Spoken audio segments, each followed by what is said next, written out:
నిన్నటి రోజున మా వ్యవసాయ శాఖ మంత్రి గారు తెలంగాణ రైతాంగానికి ఈ యాసంగిలో వరి పంట వేయకుండా ఇతర పంటలు వేయండి. కారణం ఏమిటి అంటే ధాన్యం సేకరణ చేసేటువంటి కేంద్ర ప్రభుత్వం ధాన్యం సేకరణ మేము చెయ్యము అని కరాఖండిగా తేల్చి చెప్తున్నారు కాబట్టి నష్టపోతాము, అట్లా వద్దు అని చెప్పారు. ఇంకొక మాట కూడా సందర్భంలో వారు చాలా స్పష్టంగా చెప్పారు. తెలంగాణ రాష్ట్రం ఏర్పడిన నాడు రైతుల ఆత్మహత్యలు, చాలా కకావికలైనటువంటి వ్యవసాయం, వలసలు, పాలమూరు, నల్లగొండ, మెదక్ జిల్లాల లాంటి ఆనాటి కరువు జిల్లాలుగా గుర్తించిన జిల్లాల నుంచి రైతులు కూడా కూలీ పనుల కోసం హైదరాబాద్ రావటం చాలా దారుణమైన పరిస్థితులు ఉండేవి. టీఆర్ఎస్ పార్టీ ప్రభుత్వం అయిన తర్వాత, రాష్ట్ర సాధన జరిగిన తర్వాత ప్రజలు ఇక్కడ మాకు ఈ రాష్ట్రాన్ని తీర్చిదిద్దేటువంటి అవకాశం అధికారం రూపంలో కట్టబెట్టింది కాబట్టి ఒక స్థిరమైనటువంటి లక్ష్యంతో నిర్ణయాత్మకమైనటువంటి పద్ధతిలో ఈ రాష్ట్రంలో గ్రామీణ ఆర్థిక వ్యవస్థను పరిపుష్టం చేయాలా, అట్లనే వ్యవసాయాన్ని స్థిరీకరించాలి, పల్లెలు చల్లగా ఉండేటట్టు చేయాలి, వృత్తి పని వాళ్ళందరికీ పనులు దొరకాలి అని ఒక అప్రోచ్ని తీసుకున్నాం. స్పష్టమైన పాలసీ. ఆ దిశలో చాలా పటిష్టమైనటువంటి బలమైన అడుగులు కూడా రాష్ట్ర ప్రభుత్వం వేసింది. అందులో మొదలుపెట్టింది అడుగంటిపోయినటువంటి భూగర్భ జలాలు పెంచడానికి, మొత్తం శిథిలమై చిక్కిపోయినటువంటి చెరువులన్నింటినీ కూడా మిషన్ కాకతీయ పేరు మీద అద్భుతమైనటువంటి చెరువులుగా తీర్చిదిద్దడం జరిగింది. ఇది యావత్ రాష్ట్ర ప్రజానికానికి తెలుసు. ఆ తదనంతరం చాలా అస్తవ్యస్తంగా, లోపభూయిష్టంగా, ఎప్పుడు వస్తుందో ఎప్పుడు పోతుందో తెలియనటువంటి కరెంటును పూర్తిగా సంస్కరించి అనేక పెట్టుబడులు పెట్టి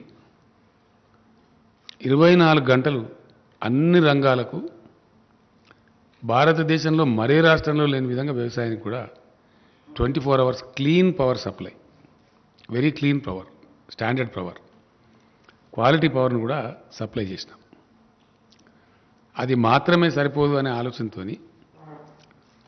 పెట్టుబడులకు కూడా చిన్న చిన్న రైతాంగం, ఇక 93% పైబడి సన్న చిన్నకారు రైతులు ఉన్నారు కాబట్టి ప్రపంచంలో ఎక్కడ లేదు, ఇండియాలో కాదు, రైతు బంధు అనేటువంటి పథకాన్ని తెచ్చి మొదట పంటకు 4,000తో ప్రారంభించి దాన్ని 5,000కు పెంచి ఎకరానికి 10,000 రూపాయలు పెట్టుబడి కోసం ఒక సంవత్సరంలో ఇచ్చే ప్రభుత్వం ఒకటే ఒక ప్రభుత్వం ఇండియాలో, తెలంగాణ ప్రభుత్వం.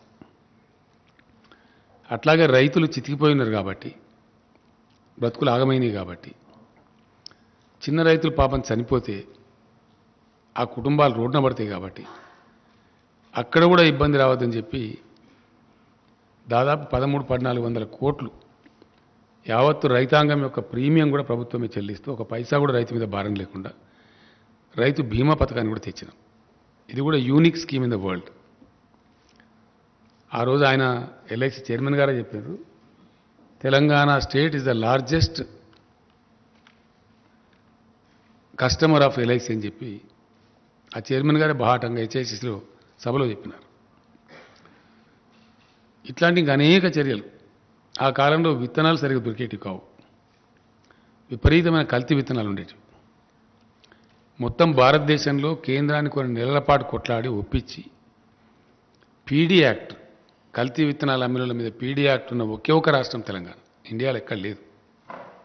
అది కూడా మమ్మల్ని చాలా సతాయించింది కేంద్రం, అది ఏమంటే అనేక నెలలు పోరాటం చేసి కేంద్రాన్ని ఒప్పించి కల్తీ విత్తనాలు అమ్మిన వాళ్ళ మీద పీడీ యాక్ట్ తెచ్చిన ఒకే ఒక రాష్ట్రం ఇండియాలో.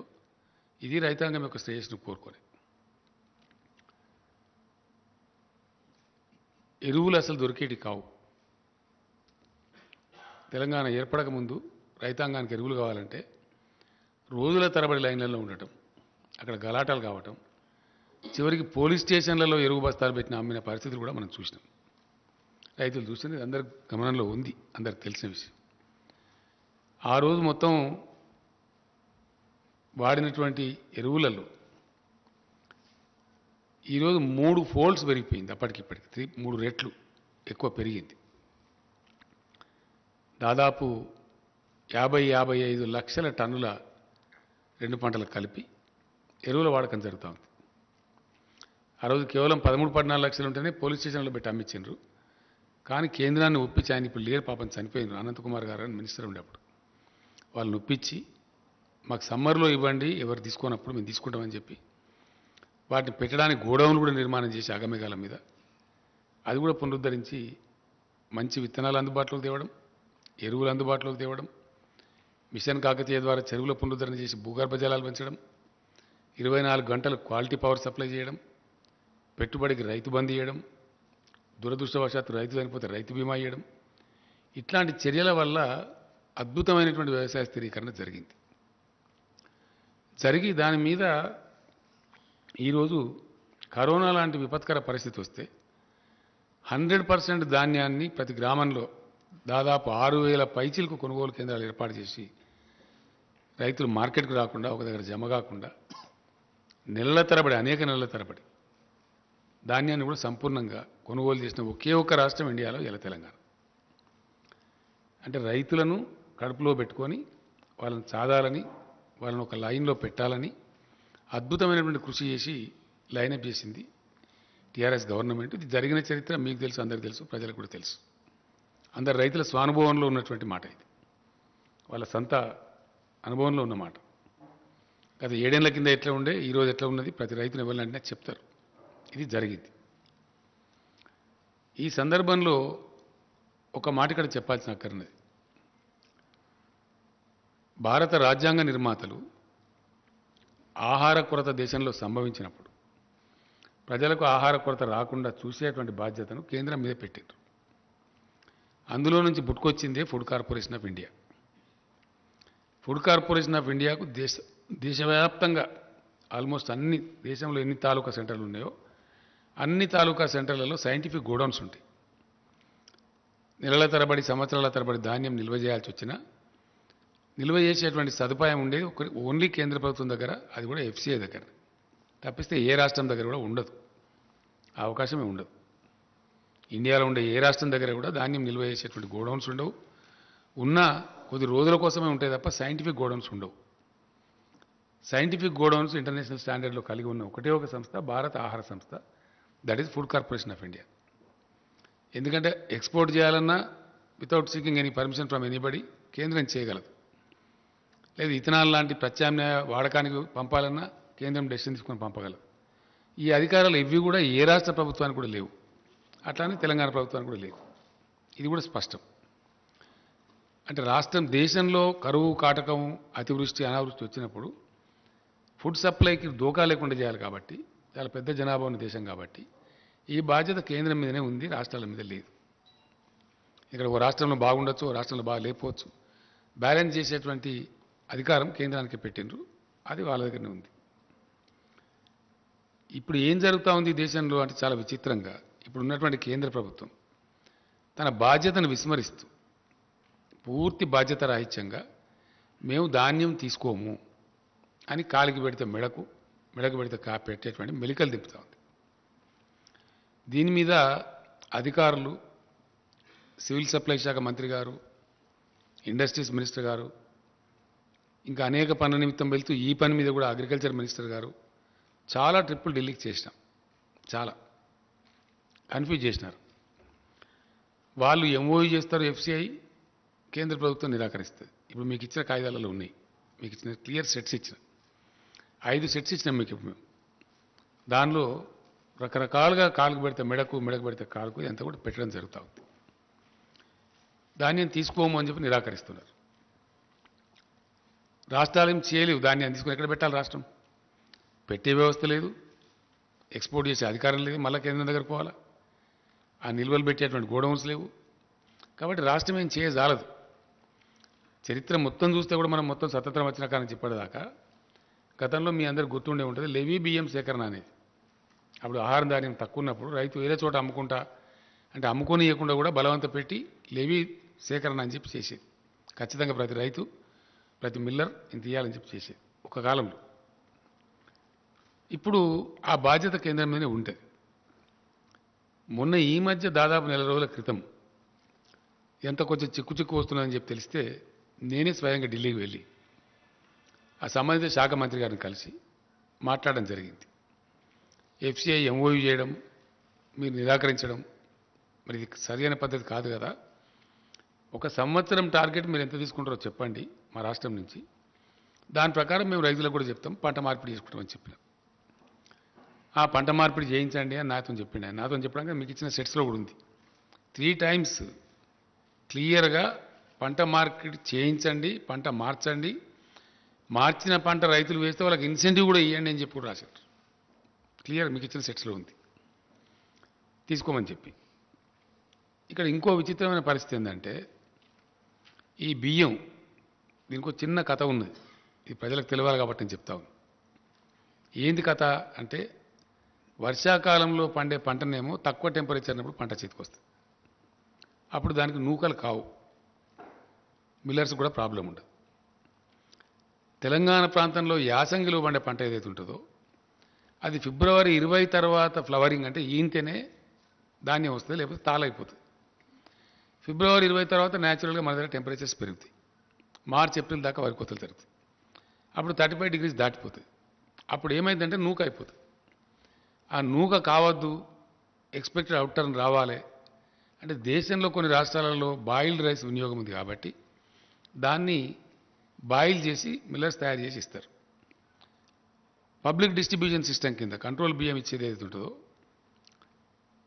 కేంద్ర ప్రభుత్వమే అన్ని రాష్ట్రాలకు కేటాయిస్తుంది కాబట్టి వాళ్ళు బాయిల్డ్ రైస్ తీసుకునేది యథావిధిగా రాష్ట్రాలకు పంపించి వాళ్ళు దాన్ని తీసుకోమని నిరాకరిస్తున్నారు. అంటే తెలంగాణలో యాసంగి వరి పంట అంటే బాయిల్డ్ రైసే, మామూలు రైస్ రాదు. వస్తే చాలా తగ్గిపోతుంది. వర్షాకాలందేమో రా రైస్ వస్తుంది, కానీ దీనిలో రాదు. యాసంగిలో వరి పంట అంటే డెఫినెట్గా బాయిల్ చేయాల్సి వస్తుంది మ్యాక్సిమం. రా రైస్ పడితే ఏమైందంటే నూక ఎక్కువైపోయి బియ్యం పర్సెంట్ తగ్గిపోయి అది గిట్టుబాటు కాదు, అందువల్ల చెయ్యరు. దాన్ని దృష్టిలో పెట్టుకొని కేంద్రం తీసుకొని అంటున్నది. గత సంవత్సరం ఏం చేసినారు మీకు ఇచ్చిన దానిలో ఉంది, మీరు 80% బాయిల్డ్ రైస్ ఇవ్వండి, 20% మామూలు రైస్ ఇవ్వండి, మేము తీసుకుంటాం, అన్లిమిటెడ్ క్వాంటిటీ తీసుకుంటామని చెప్పి ఇక్కడ ఉండబడే ఎఫ్సిఐ జనరల్ మేనేజర్ ఆయన మన సివిల్ సప్లైస్ కమిషనర్ గారికి లెటర్ ఇచ్చాడు. 50 లక్షల టన్నుల బాయిల్డ్ రైస్కు ఒప్పందం చేసి ఇచ్చారు. ఆ లెటర్ కూడా ఉంది, మీకు ఇచ్చిన దానిలో ఉంది. కానీ తీరా అయింది ఒక 24 లక్షల టన్నులు తీసుకొని మిగతాది మేము తీసుకోమని మెలకబెట్టారు. నేను మొన్న వెళ్ళినప్పుడు మీరు తీసుకోమంటే మరి మేము ఇప్పుడు ఏం చేయాలా? ఆ ధాన్యం ఎటుపోవాలా? మాకేం వ్యవస్థ లేదు. ఎట్లా ఉంటుంది అంటే మీరు భవిష్యత్తులో మాకు బాయిల్డ్ రైస్ ఇవ్వము అని రాతపూర్వకంగా ఇవ్వండి, ఇన్ రైటింగ్ ఉన్నది, మీకు ఇచ్చిన లెటర్లో ఉంది, ఇన్ రైటింగ్ ఇవ్వండి, ఇస్తేనే మీ దగ్గర ఇప్పుడు ఉన్నది తీసుకుంటాం, లేకపోతే తీసుకోం. ఆ విధంగా చెప్పారు. అప్పుడు ఏం చేస్తాం మనం? ఆ రైస్ పోవాలి కదా, అది వేల కోట్ల రూపాయల వ్యవహారం. డబ్బులు మరి పెట్టి రైతులకు డబ్బులు ఇచ్చేసినాం, బ్యాంకులో ఇంట్రెస్ట్ పడతా ఉంటుంది. కాబట్టి దాన్ని ఏం చేసినామంటే రైటింగ్ రాసి ఇచ్చినాం ఆయన బలవంతం. కాబట్టి అక్కడికి ఇంకొక 5 లక్షల టన్నులు తీసుకోలే. మొదలు 24 లక్షల టన్నులు, తర్వాత మళ్ళీ 20 లక్షల టన్నులే తీసుకున్నారు. ఇంకొక 5 లక్షల టన్నులు ఇప్పుడు మిగిలింది. ఇది గత యాసంగి బదిలీ. దాని సంగతి ఇంకా తేల్చలేదు కేంద్రం, వాళ్ళ దగ్గర పెండింగ్ ఉంది ఆ ఇష్యూ. నేను చెప్పి వచ్చినా ఆయన మంచిగా పరిశీలించి చేస్తా అని చెప్పిండు, అది అక్కడ పెండింగ్ ఉంది. అదొక భాగం. దాని సంగతి ఏందని తెలియదు. రెండవ భాగం, ఈ సంవత్సరానికి ఎంత ఇస్తారో చెప్పండి అని అడిగినాం. ఆ టీకా మై బాత్ మే బాత్ కాదు, నేనే ఐసా నహీ హోతా, నేను ఉంటా, నేను ఇదే పనిగా వచ్చిన కాబట్టి నేను రేపు కూడా ఉంటా, మీరు పిలవండి, మీ సెక్రటరీని పిలవండి, మీ ఎఫ్సిఐ వాళ్ళని పిలవండి, అందరి ముందు నేనే ఉండి మాట్లాడతాను చెప్పండి. మాకు స్పష్టమైన అవగాహన కావాలి, కన్ఫ్యూజన్లు పనికిరాదని చెప్పి తెల్లారి సమావేశం పెట్టారు. పెట్టిన తర్వాత మంత్రి ఏమంటారంటే మేము ఇంత తీసుకునే పరిస్థితి లేదు, కాబట్టి ఎంతో కొంత నిర్ణయం చేసి మీకు తెలియజేస్తాం, మీకు కమ్యూనికేట్ చేస్తామని చెప్పారు. ఈ రోజు వరకు ఎంత తీసుకుంటామనేది వాళ్ళు చెప్పలే. ఈ సంవత్సరం పంట యాసంగి పోయిన తర్వాత ఈ సంవత్సరంలో ఈ కాలం ఆ కాలం లేదు. బాయిల్ రైస్ అయితే జీరో, మేము తీసుకోం, ఒక కేజీ కూడా తీసుకోం. రా రైస్ ఎంత తీసుకుంటాం అది కూడా చెప్పలేదు. ఈ కన్ఫ్యూజన్లో ఏమైంది, వర్షాకాలంలో మన దగ్గర వేసిన పంట 62 లక్షల పైచిలక ఎకరాలలో తెలంగాణలో వరి పంట వేసిండ్రు. ఇప్పుడు కోతలు స్టార్ట్ అయింది, ఇప్పుడు స్టార్ట్ అయిపోయి ధాన్యం వస్తూ ఉంది. సరే, దానికి కేంద్రం తీసుకుంటామని చెప్పారు, వాళ్ళు ఎంతో కొత్త తీసుకుంటామని. ఎంత తీసుకుంటామని చెప్పలే. ఇప్పటికి ఈరోజు కమ్యూనికేషన్ లేదు, ఇదే తీసుకునే పరిస్థితి లేదు వాళ్ళు చెప్పే ప్రకారంగా. అంటే సుమారు 1,70,00,000 దాకా వడ్లు వస్తాయి, 1,10,00,000 దాకా ఇంచుమించుగా రైస్ వస్తుంది. 1,10,00,000 రైస్ ఇప్పుడు వర్షాకాలం పంటనే రెడీగా ఉండి ఏదైతే ధాన్యం మార్కెట్లకు వస్తున్నదో, కొనుగోలు కేంద్రాలకు వస్తున్నదో, ఇప్పుడు రెడీగా ఉంది. దాన్ని తీసుకునే దిక్కే లేదు ఇప్పుడు ఇక్కడ, దానికి ఇంకా లెటర్ రాలేదు. నేను మొన్న కూడా 3 days బ్యాక్ కూడా 4 days బ్యాక్ కూడా ఆ మంత్రి గారికి ఫోన్ చేస్తే నేను విదేశాలకు పోయినా, నేను లేకుంటుంది, మీకు 1-2 daysలో చెప్పేస్తాను చెప్పలే, ఆయన సమాధానం లేదు. లేకపోగా ఏం చేసిండ్రు, మీ దగ్గర 62 లక్షల ఎకరాలలో వరి పంట లేనట్టున్నది, శాటిలైట్ పిక్చర్ చూపెడతలేదు అని మనల్ని కించపరిచే మాట మాట్లాడు. నాకు కోపం వచ్చి నేను చెప్పిన, ఇదేం పద్ధతి అండి, మీరు తీసుకోమంటే తీసుకోమని చెప్పండి, తీసుకుంటామంటే తీసుకుంటామని చెప్పండి. ఒక రాష్ట్ర ప్రభుత్వంగా మేము లేని వారిని ఉన్నట్టు చెప్తామా? అటువంటి అక్రమాకి ఏముంటుంది? అది ఓను మళ్ళీ మేము రికార్డ్స్ డిజిటలైజ్ చేసినాము, ధరణి పోర్టల్ తెచ్చినాము, ప్లస్ రైతు బంధు డబ్బులు ఇస్తాం మేము. ఏ రైతుకు డబ్బులు ఇస్తున్నాం అనేది మా ఫైనాన్స్ సెక్రటరీ గారికి ఇక్కడ హైదరాబాద్లో వేస్తే వాళ్ళ బ్యాంక్ ఖాతాలకు వెళ్ళిపోతున్నాయి. కాబట్టి ఇంత పారదర్శకంగా చేసేదాన్ని మీరు కాదని చెప్తే చాలా టూ మచ్, ఇది కరెక్ట్ కాదు అని కోపానికి వచ్చారు.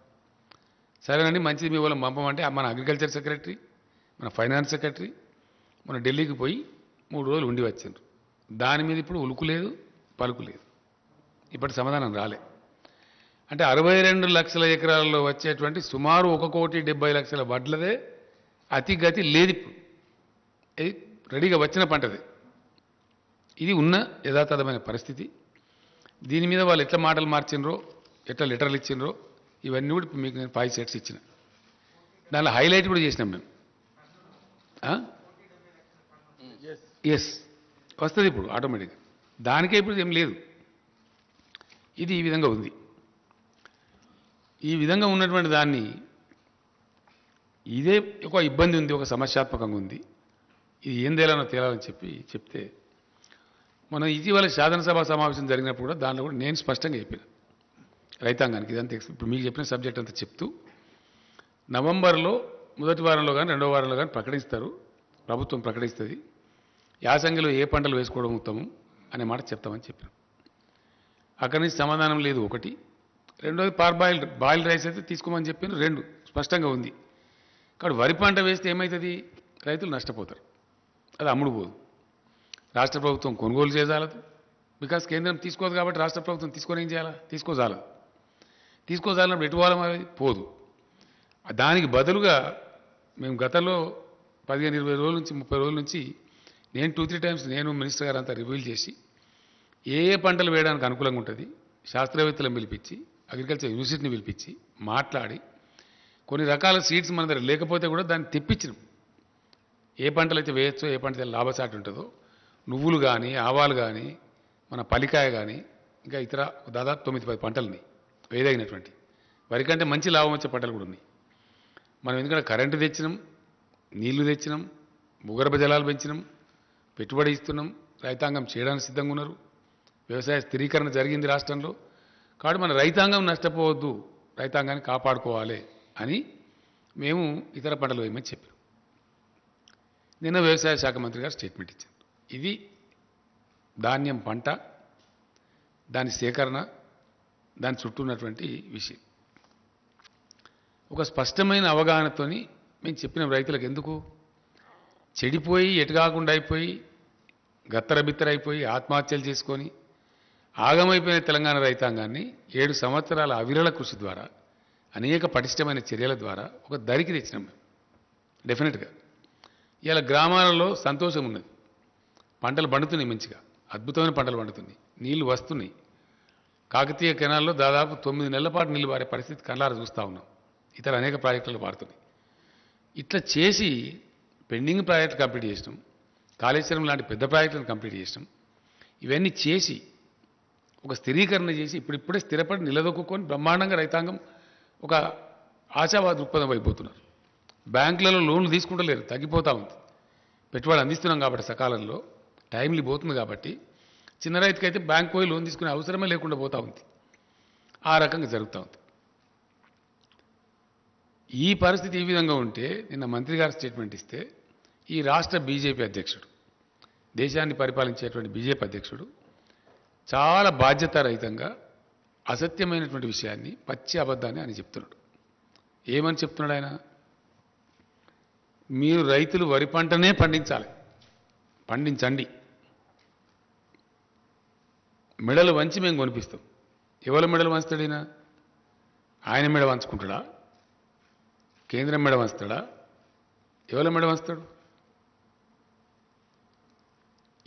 ఇంత దురుసుగా ఎట్లా మాట్లాడతారు నాకు అర్థం కాదు. ఏం పద్ధతిలో మాట్లాడతారు? కేంద్ర ప్రభుత్వం ఆర్డర్ ఇస్తుందా మరి? నేను కూడా ఈరోజు చెప్తున్న రైతాంగానికి ఏంటంటే, తెలంగాణలో సామెత ఉంటుందండి, మంది మాటలు పట్టుకొని మార్మానం పోతే మళ్ళొచ్చే వరకు ఇల్లు కాలిపోయింది. ఈ అడ్డదిడ్డం మాట్లాడి, బాధ్యత లేకుండా మాట్లాడి, అనధికారికంగా మాట్లాడి, ఢిల్లీ బీజేపీ ఏమో ఇది చెప్తుంది, ఈ లెటర్లు ఇస్తుంది బాజాప్తా అఫీషియల్గా, గవర్నమెంట్ జరిగే కరస్పాండెన్స్లో లెటర్స్ ఇచ్చి మేము కొనము, బాయిల్డ్ రైస్ అయితే 1 కిలో కూడా తీసుకోము అని వాళ్ళు కండిషన్లు పెట్టి రాసి డబుల్ పేమెంట్ ఇవ్వకుండా రాష్ట్ర ప్రభుత్వాన్ని సతాయిస్తారు. ఈయన రాష్ట్ర అధ్యక్షుడిగా ఉండి, ఒక పార్లమెంట్ సభ్యుడిగా ఉండి పూర్తి అబద్ధాన్ని, పూర్తి పచ్చి తప్పును, పూర్తి నిర్లక్ష్య వైఖరితో బాధ్యతారాహిత్యంగా ఏది పడితే అది మాట్లాడగలుగుతాము అనేటువంటి ఒక దీంతో ఆయన మాట్లాడాడు. అది పూర్తి తప్పు.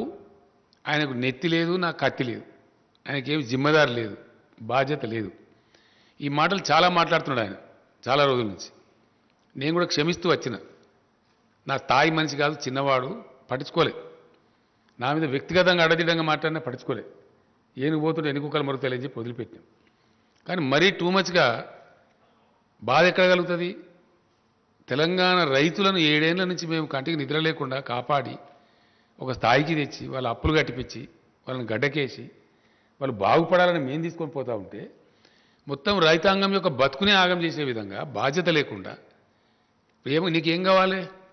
రైతులు ధాన్యం బండియాలి, నువ్వు ఢిల్లీలో తీసుకోవు, ఇక్కడ రోడ్ల మీద కూర్చొని ధర్నా చేయాలి, నీ రాజకీయ పబ్బం గడవాలి, అంతే కదా? దీని అనుకున్నది ఏంది? What is that we should understand? ఇలా నేను మాట్లాడాల్సిన అవసరం ఏమొచ్చింది ప్రత్యేకించి? నిన్న అతను స్టేట్మెంట్ ఇచ్చి ఒక కన్ఫ్యూజన్ క్రియేట్ చేసింది కాబట్టి డెఫినెట్లీ నేను రైతాంగానికి చెప్తా ఉన్నా, ఈ సొల్లు కబుర్లు నమ్మి, ఈ పనికి మాలిన మాటలు నమ్మి వరి పంట కనుక వేస్తే దెబ్బ తింటాము.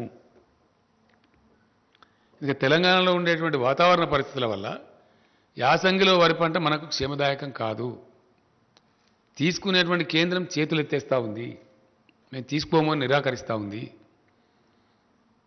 కేంద్రం మొదటి నుంచి కూడా ఆనాటి నుంచి ఈనాటిదాకా రైతు వ్యతిరేకంగా పోతూ ఉంది. రైతు ప్రయోజనాలను కార్పొరేట్లకు అప్పచెప్తా ఉంది. సంవత్సర కాలం నుంచి ఢిల్లీలో రైతులు ధర్నాలు చేస్తూ ఉన్నారు, ఉద్యమాలు చేస్తూ ఉన్నారు, రైతుల మీద కార్లెక్కించి చంపుతా ఉన్నారు, రైతులను కొట్టుమని ప్రవోక్ చేసి చెప్తా ఉన్నారు ముఖ్యమంత్రి స్థాయిలో ఉండే వ్యక్తులు. కేంద్ర మంత్రులు కార్లెక్కించి చంపుతారు, ముఖ్యమంత్రులేమో దాడి చేయమని చెప్తారు. అంటే ఎంత దూరమైనా పోయి రైతులను వీళ్ళు తొక్కివేసి అణిసివేసే పరిస్థితులు ఉన్నారు కాబట్టి వాళ్ళ వైఖరి స్పష్టంగా తెలుస్తున్నది. కాబట్టి రేపు మనకు కూడా ఇదే పరిస్థితి సంభవిస్తుందని చెప్పి నిన్న మంత్రి గారు చాలా బాధ్యతతోని చాలా స్పష్టంగా రైతులను కాపాడుకోవాలనే ఉద్దేశంతో ఇంత దూరం తీసుకొచ్చి, ఇంత మంచి పెట్టుబడి ఇచ్చి, కరెంట్ ఇచ్చి, మాకేమో బాధ్యత ఉంది. ఈ రాష్ట్రాన్ని తెచ్చినాం, మేము రైతాంగాన్ని ఒక దరికి తెచ్చినాం, వ్యవసాయాన్ని ఒక దరికి తెచ్చినాం. ఇలా సంతోషంతో ముఖాలు వెలుగుతున్నాయి. కాబట్టి 7 ఏళ్ళు చాలా మేము సహనంతో ఉన్నాం. వీళ్ళు అడ్డదిడ్డంగా మాట్లాడినా, పిచ్చిగా మాట్లాడినా, అహంకారపూరితంగా మాట్లాడినా, చాలా దురుసుగా మాట్లాడినా, వాళ్ళ స్థాయిని మించి మాట్లాడినా క్షమించినాం, ఊరుకున్నా, మేము వదిలిపెట్టినాం. కానీ రైతాంగం జీవితంతోనే ఆడుకుంటాము మా చిల్లర రాజకీయాల కోసం. తెలంగాణ రైతులు ఏమైనా పర్వాలేదు, పంట పండించి వాళ్ళు మునిగినా పర్వాలేదు, కానీ మేము మాత్రం సొల్లు పురాణం మాట్లాడుతూనే ఉంటాం, అడ్డం పొడుగు మాట్లాడుతూనే ఉంటాం అనే పద్ధతిలో మాట్లాడింది. కాబట్టి నేను ఇలా రియాక్ట్ అయ్యి ఇది చెప్పాల్సి వస్తున్నది. రైతాంగాన్ని హెచ్చరించుకోవాలి, రైతాంగాన్ని కాపాడాలి కాబట్టి చెప్తా ఉన్నాను. డెఫినెట్లీ 100% వీళ్ళు చెప్పేది తప్పు. మొత్తం ఇంకొక విషయం కూడా ఇక్కడ స్పష్టంగా చెప్పాల్సిన అవసరం ఉంది. ఇది వ్యవసాయానికి సంబంధించి. ఎస్, డెఫినెట్గా నేను రైతులకు మనవి చేస్తూ ఉన్నా. 7 ఏళ్ళు మిమ్మల్ని కాపాడింది ఎవరో మీకు తెలుసు, మీకు మంచి కరెంట్ ఇచ్చేది ఎవరో మీకు తెలుసు, ఎరువులు సప్లై ఎట్లా జరుగుతుందో మీకు తెలుసు, మీకు ఇలా ధాన్యం అక్కరపడ్డప్పుడు ఎట్లా కొనుగోలు చేసినామో మీకు తెలుసు. మీరు నష్టపోవద్దని, మీకు ఇబ్బంది కావద్దని, మీరు మునిగిపోవద్దని, అనవసరంగా కేంద్రం కొన్నటువంటి ధాన్యాన్ని పండించి దెబ్బతినవద్దని, మళ్ళా తెలంగాణ రైతులకు దుస్థితి రావద్దని మేము ఈ మాట చెప్పినాం. నిన్న మంత్రి గారు చెప్పిన మాట ఎందుకు చెప్పిండు ఆయన? అక్కడి నుంచి జవాబు లేదు. వర్షాకాలం పంటకే తీసుకున్నారా తెలియదు. అయినా మేము కొనుగోలు కేంద్రాలు ప్రారంభించినాం. ఎట్లనే చేసి ఫైట్ చేద్దాం, కాదంటే ఇంకేదైనా చేద్దాం, కానీ రైతులు మాత్రం నష్టపోనియద్దు. ఈ వర్షాకాలంలో వండిన పంట కొననైతే కొందాం, తర్వాత చూద్దామని చెప్పి ధైర్యం చేసి మేము కొనుగోలు కేంద్రాలు స్టార్ట్ చేస్తాం. కొనుగోలు కేంద్రాలు పెట్టాలని ధర్నా చేస్తారు వీళ్ళే, ఎక్కువ పెట్టాలని చెప్పి. ఢిల్లీలో ధాన్యం కొనరు వీళ్ళే. మళ్ళీ ఇప్పుడు యాసంగిలో పంట ఏమని చెప్పి బాధ్యతారహితంగా చెప్తారు వీళ్ళే. అంటే ఏంది ఇది? దీన్ని ఎట్లా అర్థం చేసుకోవాలా? ఇది బాధ్యత కలిగిన ముచ్చటేనా మాట్లాడే? ప్రతి విషయంలో కూడా ఇదే మోసం, ప్రతి మాటలో కూడా ఇదే ఒక అహంకారంతో కూడుకుని ముచ్చట. చాలా చూసినాం ఇట్లా. పెట్రోల్ డీజిల్ ధరలున్నాయండి. పెట్రోల్ డీజిల్ ధరలు అద్భుతమైనటువంటి పద్ధతిలో అబద్ధం చెప్పింది కేంద్ర ప్రభుత్వం. ఎస్, 14లో వీళ్ళు అధికారానికి వచ్చిన నాడు క్రూడ్ ఆయిల్ ధర ఇంటర్నేషనల్ మార్కెట్లో $105.52 ఉంది, US డాలర్స్, $105.52. ఇవాళ క్రూడ్ ఆయిల్ ధర $83 ఉంది. బీజేపీ అధికారంలోకి వచ్చిన 2014 నుంచి నేటి వరకు ఏ ఒక్క సంవత్సరం కూడా 105ను మించి పోలే. $105 దాటలే ధర. మనందరికీ తెలిసి మనం వార్తలు చూసినాం. ఆయిల్ ప్రైజెస్ క్రాష్ అయిపోయి $30 పోయింది ఒకసారి, అయితే $30 పోయింది. బ్రెజిల్ దేశం దెబ్బతిన్నది, రష్యా ఎకానమీ దెబ్బతిన్నది, అవన్నీ కూడా మనం చూసినాం. అయినా వీళ్ళు అంతర్జాతీయ విపణిలో పెరిగింది అని అబద్ధం చెప్పి మోసం చేసి 2 మోసాలు చేసిండ్రు కేంద్ర ప్రభుత్వం. ఒకటి, పెరగని అంతర్జాతీయ ధరలు పెరిగినాయి అని అబద్ధం చెప్పిన ప్రజలకు, దేశానికి. నెంబర్ 1. నెంబర్ 2, పెంచే పద్ధతి వాస్తవానికి ఏంటంటే సుంకం పెంచాలి, అది పెంచకుండా దాన్ని సెస్ రూపంలో కన్వర్ట్ చేశారు రాష్ట్రాల వాటా ఎగ్గొట్టడానికి. ట్యాక్స్ రూపంలో కలెక్ట్ చేస్తే, ట్యాక్స్ పెంచి చేస్తేనేమో ఆటోమేటిక్గా డివైజ్ పూల్లోకి పోతుంది. రాష్ట్రాలకు 41% వాటా ఇవ్వాలి. రాష్ట్రాల వాటా ఎగ్గొడుతూ, రాష్ట్రాల నోరు కొడుతూ దాని పేరు సెస్ కింద మార్చి సెస్ వసూలు మొదలుపెట్టారు. లక్షల కోట్ల రూపాయలు, అనేక లక్షల కోట్ల రూపాయలు. ఇలా ఏపీ చీఫ్ మినిస్టర్ గారు అయితే పేపర్లో ఒక అడ్వర్టైజ్మెంట్ ఇచ్చిండ్రు. చేసి ఏం చేసిండ్రు? భయంకరంగా పెంచేసిండ్రు. ఆ రోజు ₹77 పెట్రోల్ ధర ఉంటే ₹114.49 చేసిండ్రు. ₹77 నుంచి ₹114 చేసింది పెట్రోల్ ధర. డీజిల్ ధర ₹68 ఉంటే ₹107 చేసిండ్రు. ₹107.40 చేసి ఈ పెరుగుదల మీద వచ్చిన మొత్తం డబ్బు రాష్ట్రాల నోరుగొట్టి వాళ్ళే తీసేసుకున్నారు.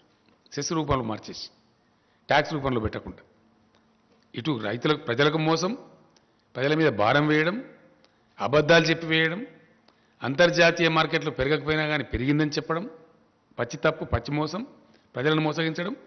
రెండవది, రాష్ట్రాల వాటా ఎగ్గొట్టడం సెస్ రూపంలోకి మార్చి. ఈ 2 పనులు చేసి పెంచి ఇప్పుడు ఏం జరిగింది? మొన్న జరిగిన ఉప ఎన్నికలలో ప్రజలు తీవ్రంగా రియాక్ట్ అయ్యారు, కొట్టిండ్రు. ఇప్పుడు 4 రాష్ట్రాల ఎన్నికల్ని అక్కడి కోసం కంటి తుడుపు చర్య కింద, ఐవాష్ కింద ఒక ₹5 పెట్రోల్ మీద, డీజిల్ మీద ఎంత ₹10 తగ్గించి, ఇదేదో మేము ఘనకార్యం చేసినాం, పెంచింది కొండంతా, తగ్గించింది పిసరంత. కొండంత పెంచి పిసరంత తగ్గించి ఇంకా ఈ గొప్పతనానికి మేము చేసిన గొప్పతనానికి మేము చేసిన మోసానికి మీరు రాష్ట్రాలు కూడా తగ్గించండి. మేము ధర్నాలు చేస్తాం. ఎవరు ధర్నా చేయాలా? ధర్నా మీరు చేయన్నా మేము చేయన్నా? నేను ఇప్పుడు డిమాండ్ చేస్తా ఉన్న కేంద్ర ప్రభుత్వాన్ని, ఈ రాష్ట్ర బీజేపీని, సెస్ విత్డ్రా చేసుకోండి మొత్తం. కమాన్ విత్డ్రా ద సెస్. 105 రూపాయలు దాటనే లేదు. ప్రజల మీద భారం వేయొద్దంటే, మీకు ప్రజల మీద ప్రేమ ఉంటే డెఫినెట్గా మీరు 77 రూపాయలకి పెట్రోల్ ఇచ్చేయాలి. 2014 రేట్కి ఇవ్వచ్చు. పెరగలే, మీరు పెంచారు. ప్రజల మీద మీరు భారం వేసారు. సైమల్టేనియస్లీ రాష్ట్రం ఒక పైసా పెంచలే. ఆనాడు ఎంతుందో మేము అధికారంలోకి వచ్చినాడు వ్యాట్ మేము పెంచగలిగే ఒక వ్యాటే. వ్యాట్లో మేము ఒక నయా పైసా, రూపాయి కాదు నయా పైసా కూడా పెంచలే. పక్కనున్న ఏపీ అన్న కనీసం వాళ్ళు రోడ్డు సెస్ అని చెప్పి ఒక రూపాయి తీసుకుంటారు, కానీ మేము రూపాయి కాదు పైసా కూడా తీసుకోలేదు. ఒకటి మీరు పెంచిండ్రు, 2 మేము రాష్ట్రం పెంచలే. ఇలా మమ్మల్ని తగ్గించి మనం ఎట్లా మాట్లాడతావు? నువ్వు ఏ నైతికతతో మాట్లాడతావు? అంటే అడ్డం పొడువు ఇష్టం వచ్చినట్టు నోటికొచ్చినట్టు ఏదైనా సరే మాట్లాడచ్చని చెప్పి ఒక అహంకారంతో మాట్లాడుతూ ఉన్నారు. మితిమీరి అతిమీరి అడ్డదిడ్డంగా మాట్లాడుతూ ఉన్నారు. నేను ఇక్కడ ఒకటే మాట మనం చేసేది ఏంటంటే, నన్ను వ్యక్తిగతంగా నిందించినా నేను పడ్డా. ఇదే రాష్ట్ర బీజేపీ అధ్యక్షుడు చాలా చిల్లరగా, చాలా నీచంగా, చాలా దారుణంగా కేసీఆర్ను జైలుకు పంపిస్తాం, మా వ్యూహం మాకుంది, మా జాతీయ అధ్యక్షుడు చెప్పిండు నాకు అని బహిరంగ ప్రకటనలు చేసిండు. అయినా మేము కేర్ చేయలే. ఏనుగోంగా ఎన్ని కుక్కలు మరుగుతాయి అనుకుని నన్ను జైలుకు పంపిస్తావాను? బలుపా? అహంకారమా? ఏం కన్నులు నెత్తికొచ్చినాయా?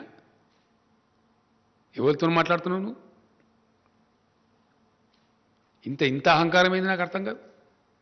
తప్పులు చేసేది మీరు, ప్రజల మీద భారం వేసేది మీరు, రైతులను మోసం చేసేది మీరు, రైతులు పండించే ధాన్యాన్ని కొనంది మీరు. మీ అసమర్థతను, మీ తెలివి తక్కువతనాన్ని, మీకు పరిపాలించలేని శక్తి లేనితనాన్ని ఇలా రాష్ట్రాల మీద రుద్ది రాష్ట్రాల ముఖ్యమంత్రులను జైలు పంపుతావాను? ముడతావా కేసీఆర్ను? ముట్టి చూడు బిడ్డ, టచ్ చేసి చూడు కేసీఆర్ను. కేసీఆర్ను జైలుకు పంపి నువ్వు ఇక్కడ బతికి బట్టగాడి తిరుగుతా అనుకుంటున్నావా? ఏమి మేము చేతులు ముడుచుకొని కూర్చున్నాం అనుకుంటున్నావా? ఇష్టం వచ్చినట్టు మాట్లాడచ్చునా? ఇష్టం వచ్చిన ప్రచారాలు చేయొచ్చునా? సోషల్ మీడియాలో ప్రచారం, బయట ప్రచారం, అన్ని అబద్ధాలు. అన్నిటికన్నీ మేమేదో డబ్బులు ఇస్తే మేము డైవర్ట్ చేసినట్టు మాట్లాడడం. ఇచ్చిన డబ్బులు మిమ్మల్ని జాదే తెలంగాణ అయ్యాల. అది నేను చెప్తలేను, రిజర్వ్ బ్యాంక్ ఆఫ్ ఇండియా చెప్పింది. It's not my statement. Reserve bank of India best contributing స్టేట్స్లో the best contributing state is Telangana అని చెప్పింది. మేమిచ్చే డబ్బుల మీద మీరు నడుపుతారు ఢిల్లీ, మీరు ఇచ్చే డబ్బుల మీద మేము నడపలేము. మొత్తం మీద ఈ 7 ఏళ్లలో, గతించిన 7 ఏళ్ల కాలంలో రాష్ట్రానికి కేంద్రం నుంచి వచ్చిన సొమ్ము కేవలం 42,000 కోట్ల రూపాయలు. Only 42,000 crores. అది అన్ని రాష్ట్రాలకు వచ్చినట్టు మనకు వచ్చింది. మెయిన్గా దానిలో 2-3 స్కీమ్లే ఉంటాయి. ఒకటి నరేగా, రెండవది NRHM, national rural health machine, మూడవది సర్వశిక్ష అభియాన్ అని ఎడ్యుకేషన్. ఇంతకు మించి రావు డబ్బులు. ఒక్కరోజు కూడా ₹1 ఇయ్యలేదు. స్టేట్ రీఆర్గనైజేషన్ చట్టం ఏదైతే ఉందో ఆ చట్టం ప్రకారంగా 450 కోట్లు మనకు రావాలి. BRGF funds, backward region development funds ఎగ్గొట్టిండ్రు. అవి తీసుకొని రారు వీళ్ళు, అవి మాట్లాడరు, దాని గురించి మాట్లాడరు. మంత్రుల మీద, ముఖ్యమంత్రి మీద పెద్దంతరం చిన్నంతరం లేకుండా కళ్ళు నెత్తికెక్కి ఎంత పడితే అంత మాట్లాడి,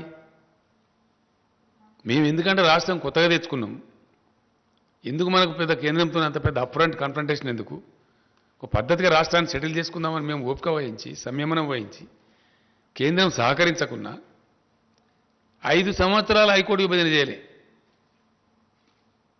ఎందుకు చేయలేదు నేను అడుగుతా ఉన్నా? ఏం కారణం చేసి చేయలేదు? మీది అసమర్థ ప్రభుత్వం కాదా? Why did not you separate the high court for 5 long years? What was the intention behind it? రాష్ట్రం వస్తుంది, రాష్ట్రానికి నీళ్ళ వాటర్ రావాలి. మేము అడిగినాం, కేంద్ర ప్రభుత్వాన్ని అడిగే అధికారం మాకు ఉంది కాబట్టి అడిగినాం. సెక్షన్ 3 కింద ట్రిబ్యునల్కి రిఫర్ చేయండి మాకు వాటా తేల్చాలని చెప్తే ఈరోజు తేల్చరు. ఏం కారణం? మీ అసమర్థతనా, మీ అవివేకమా, మీ తెలివి తక్కువతనమా, మీ చేతగాంతనమా? అది చేత కాదు మీకు, అది మాట్లాడేది లేదు. బీఆర్జీఎఫ్ ఫండ్స్ 450 కోట్లు రావాలి, దాని గురించి మాట్లాడేది లేదు. చట్టం ఉంది, నవోదయ పాఠశాలల చట్టం ఉంది. ఇప్పటికీ 50 దరఖాస్తులు ఇచ్చిన ప్రధానమంత్రికి నేను 50. కొత్త జిల్లాకు ఒక నవోదయ పాఠశాల పెట్టి తీరవాలే కేంద్ర ప్రభుత్వం అని చట్టం ఉంది.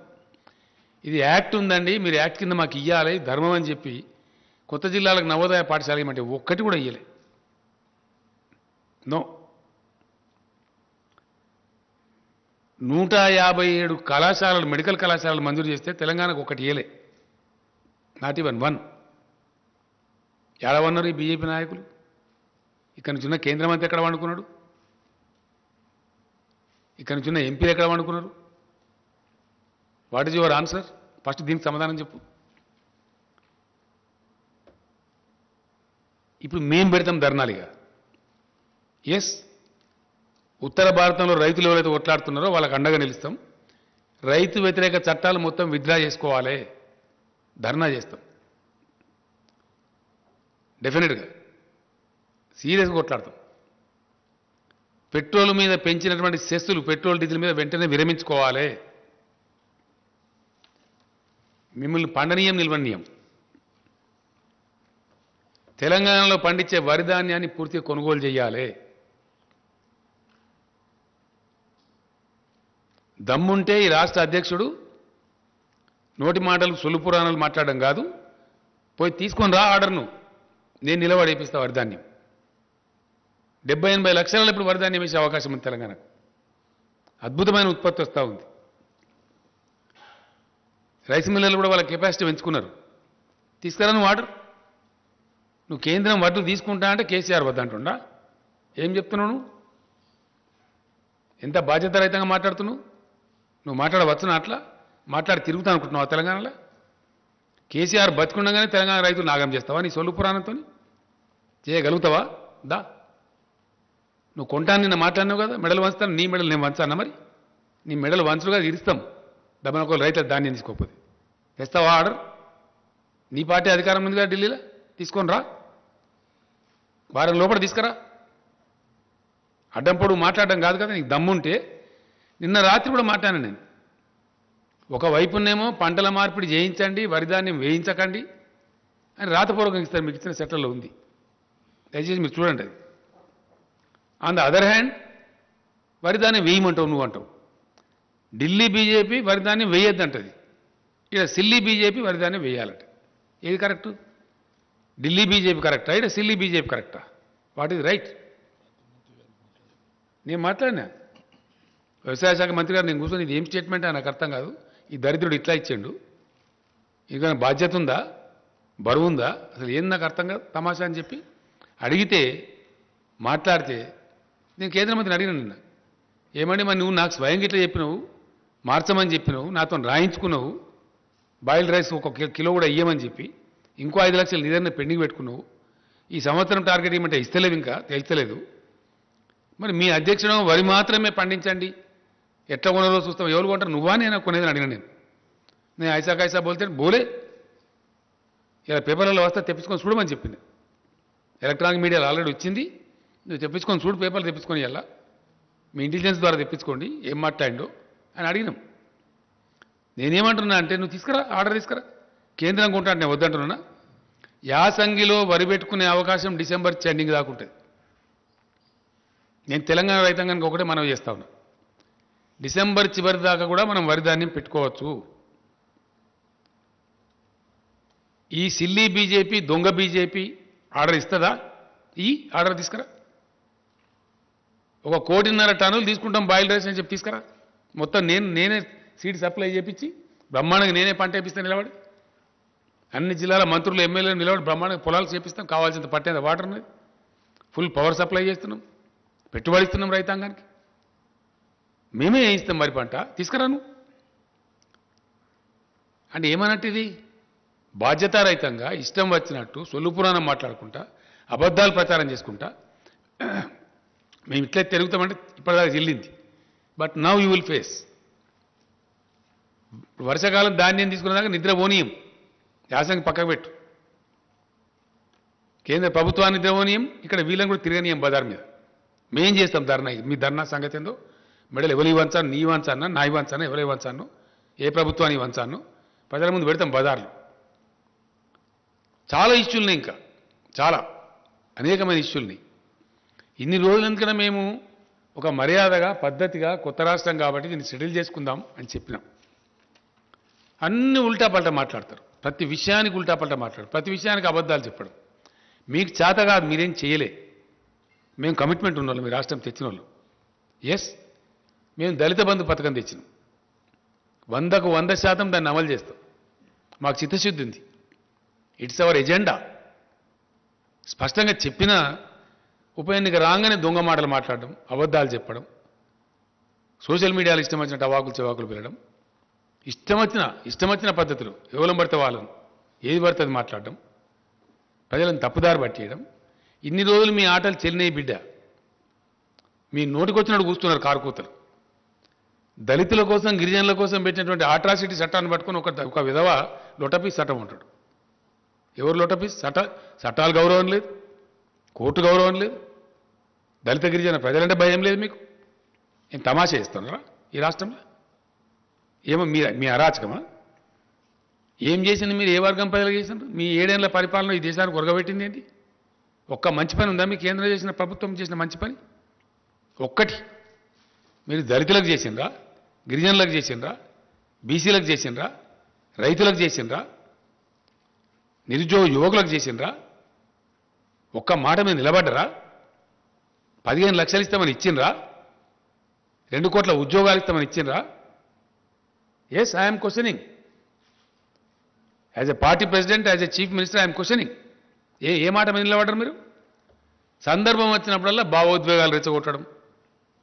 అయితే అంతర్జాతీయ సరిహద్దు భావోద్వేగాలు రెచ్చగొట్టాలి, లేకపోతే మతపరమైన భావోద్వేగాలు రెచ్చగొట్టాలి, ఓట్లు దండుకోవాలి. ఇదా రాజకీయం?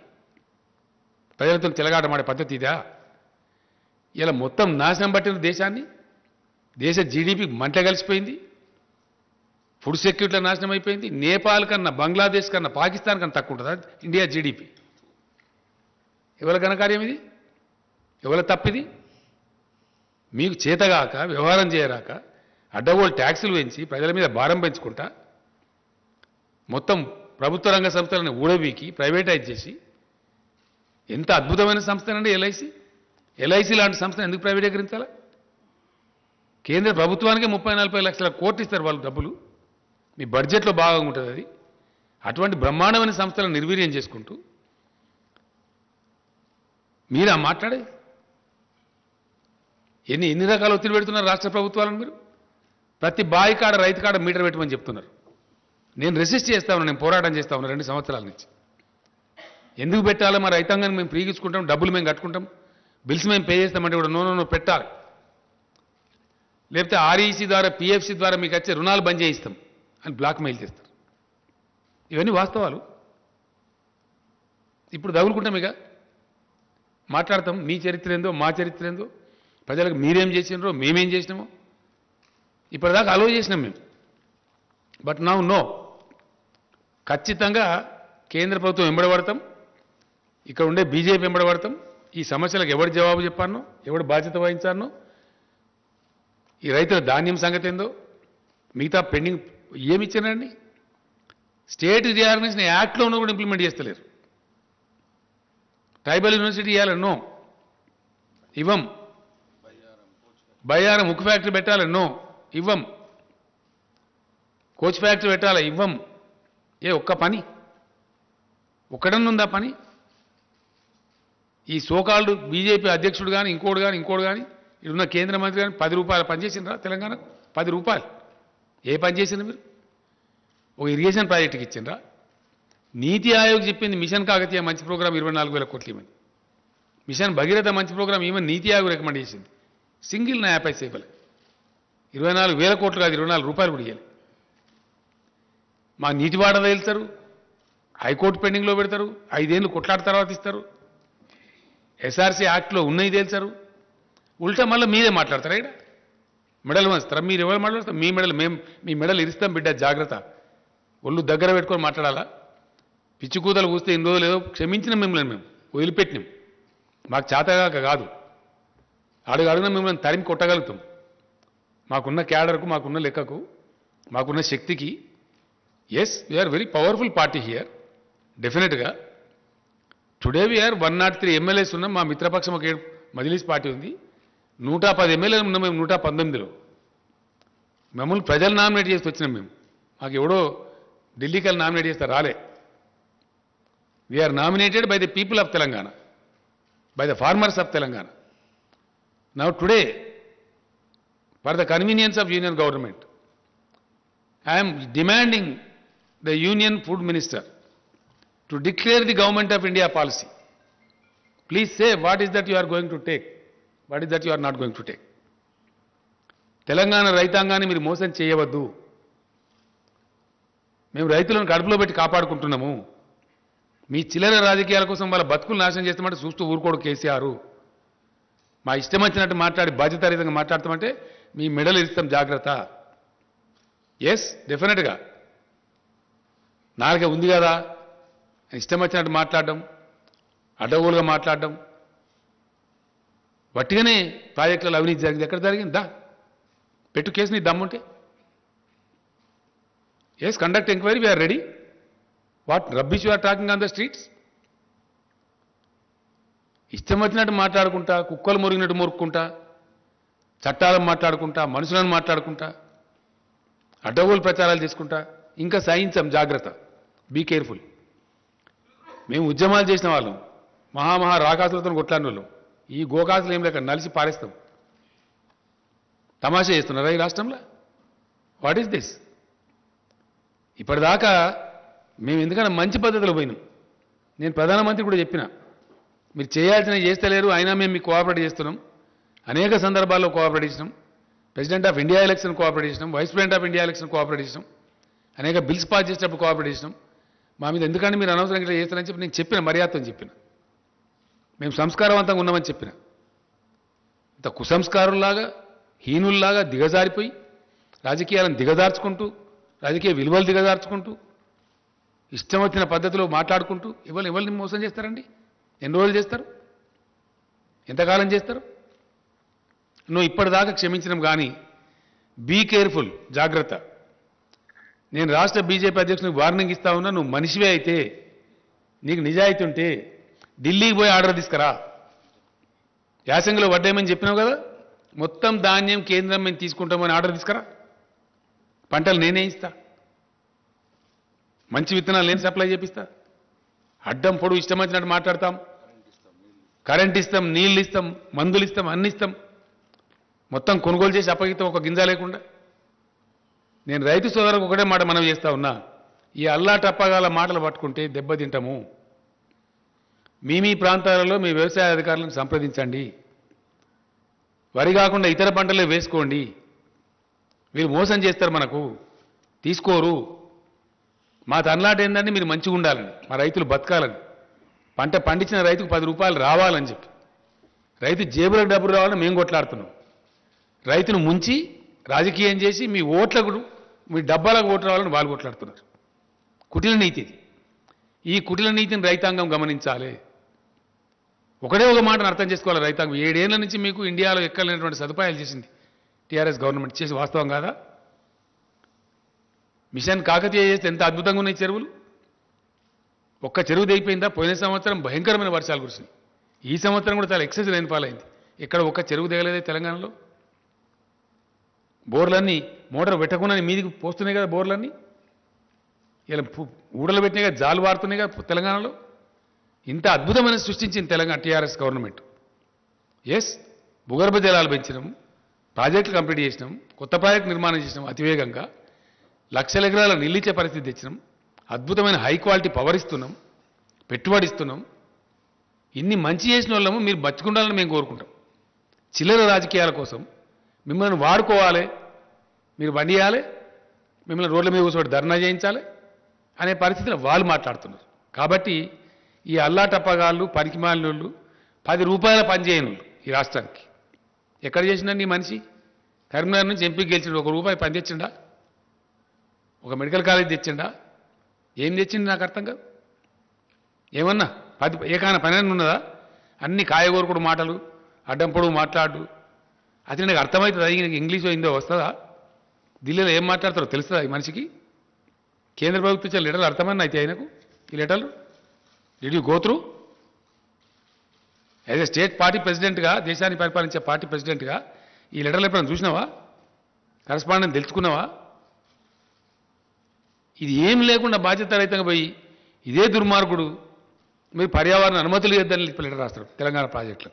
వీళ్ళ తెలంగాణ ప్రకాష్ జావడేకర్ మంత్రి ఉన్నప్పుడు ఆయన పోయి లెటర్ ఇచ్చిండు. నాకు ఆయనే చెప్పిండు, ఏమైనా మీ స్టేట్ ప్రెసిడెంట్ మాకు లెటర్ ఇచ్చిండని చెప్పి. ఇదా తెలంగాణ? కేసీఆర్ బతికున్నంత కాలం ఎట్టి పరిస్థితులలో దళిత బంధు స్కీమ్ కంప్లీట్ ఇంప్లిమెంట్ చేస్తాం. ఏ పద్ధతిలో నేను చెప్పినో ఆ పద్ధతిలో ఇంప్లిమెంట్ చేస్తాం. ఒక హుజురాబాద్ కాదు, అంతటి ఇంప్లిమెంట్ చేస్తాం. ఒక రాజకీయ పార్టీ అయిన తర్వాత ఎలక్షన్ గెలుస్తాం, ఓడతాం, మస్తు జరుగుతుంటాయి. మన నాగార్జున సార్ కాన్స్టిట్యూన్సీలో ఇదే బీజేపీ చిత్తుగా డిపైడ్ పోయింది. అప్పుడేం మాట్లాడతారు? ఏదో పెద్ద ప్రళయం బద్దలైపోయినాడు హుజురాబాద్, ఒక ఎలక్షన్ వస్తుంది పీక్తుంది ఇష్యూ. 110 ఎమ్మెల్యేల స్ట్రెంత్ ఉంది మాకు. బోర్డని జరుగుతూ ఉంటాయి. బై ఎలక్షన్స్ అన్నప్పుడు గెలుస్తాము, ఓడతాం, అనేకం జరుగుతుండే. మేము ఉత్తమ్ కుమార్ రెడ్డి పీసీసీ ప్రెసిడెంట్ ఉండే, ఆడ గెలిచిన హుజూర్నగర్లో మేము అంటే మస్తు గెలుస్తాము. చాలా సందర్భాలు జరుగుతూ ఉంటాయి. దానికి ఎంతో పెద్ద తెలంగాణ మాకు ప్రజలు తీర్పు వ్యతిరేకం ఇచ్చినారు. మరి 25-30 సీట్లు జరిగినాయి, అన్ని వీక్నాయి. మరి మీ బీజేపీ దేశంలో మీకు వ్యతిరేకం ఉన్నట్ట, బీజేపీకి వ్యతిరేక తీర్పు వచ్చినట్ట, దాన్ని ఎట్లా తీసుకోవాలి? మరి ఉప ఎన్నికలను వచ్చినప్పుడు జరుగుతూ ఉంటాయి పరిణామాలు. We don't care for that. అనేక ఎన్నికలు కొట్లాడుతుంటాము, ఇప్పుడు గెలుస్తాము, ఓడుతాము, నడుస్తుంటుంది. అది పాలిటిక్స్ గోసాన్. అదేందో పెద్ద పీకినట్టు, పడగొట్టినట్టు, దానికి పెద్ద ప్రళయం బదలైనట్టు మీకు ఇక్కడ ఉన్న ఆర్గనైజేషన్ తోక. 2018లో 107 సీట్లో డిపైడ్ పోయిన పార్టీ, 107 స్థానాలలో. మేము 3/4 మేయాడుతో గెలిచిన పార్టీ. ఉద్యమం చేసి మేము రాష్ట్రాన్ని తెచ్చిన పార్టీ. పబ్లిక్ రిప్రజెంటేటివ్స్ అతి ఎక్కువ కలిగి ఉన్న పార్టీ మేము. ఇన్ని రోజులు మీరు మాట్లాడితే కుక్కలు మరుగుతాయి, పోనీ ఏనుగు వంగ ఎన్ని కుక్కలు మరుగాయని క్షమించినాం మేము. ఈ కానుంచి అడ్డదిడ్డంగా మాట్లాడినా, పిచ్చి కూతలు కూసినా మిమ్మల్ని ఎన్ని రకాలుగా చట్టపరంగా చర్యలు తీసుకుంటాం, రోడ్ల మీద నిలబెడతాం, ప్రశ్నిస్తాం. ఎవరి పట్ల పడితే వారి పట్ల అడ్డదిడ్డంగా మాట్లాడితే నాలుగేళ్ళు చీరేస్తాం. జాగ్రత్త. Yes, it is my duty. తప్పకుండా నేను తెలంగాణ సాధించిన వ్యక్తిని, ఈ తెలంగాణను అద్భుతమైన ఒక శక్తి నిలబెట్టిన వ్యక్తిని నేను. నాకు బాధ్యత ఉంది, నాకు బరువు ఉంది. ఈ తెలంగాణకు ఒక గమ్యం ఉంది, లక్ష్యం ఉంది. అక్కడ తీసుకెళ్తున్నాం మేము. అన్ని వర్గాల ప్రజలను బాగు చేయడానికి తీసుకెళ్తున్నాం. నేను ఇంకో మాట కూడా సందర్భంగా చెప్తా ఉన్నా. దళిత బంధు మీద కూడా వీళ్ళు ఇష్టం వచ్చిన కామెంట్లు చేసినారు. మీరు ఎక్కడ చేసినారా మీ జీవితంలో? మీ బీజేపీ పరిపాలించే రాష్ట్రాలు ఎక్కడ ఉందా? 2,000 రూపాయల పెన్షన్ ఇచ్చే ముఖం ఉందా మీకు అసలు? ఓ కళ్యాణ లక్ష్మి లాంటి స్కీమ్ ఉందా మీ బీజేపీ పాలిత రాష్ట్రాలలో? ఉందా? ఎక్కడ ఉందా? ఏ ప్రజలకన్నా మీరు మంచి చేసిర్రా మీ 7 ఏళ్ల పరిపాలనలో? ఎంతసేపు మత విద్వేషాలు రెచ్చగొట్టుడు, బార్డర్ చూపించుడు, పాకిస్తాన్ చూపించుడు, చైనాను చూపించుడు. ఆడ కూడా లెంకల పడ్డరు. వాడు వచ్చి చైనా దంచుతుండు అరుణాచల్ ప్రదేశ్లో. ఈ ఊళ్ళ కడుతుండు అక్కడ. ఆడ శాత కాదు, తోక ముడిచిరు అక్కడ.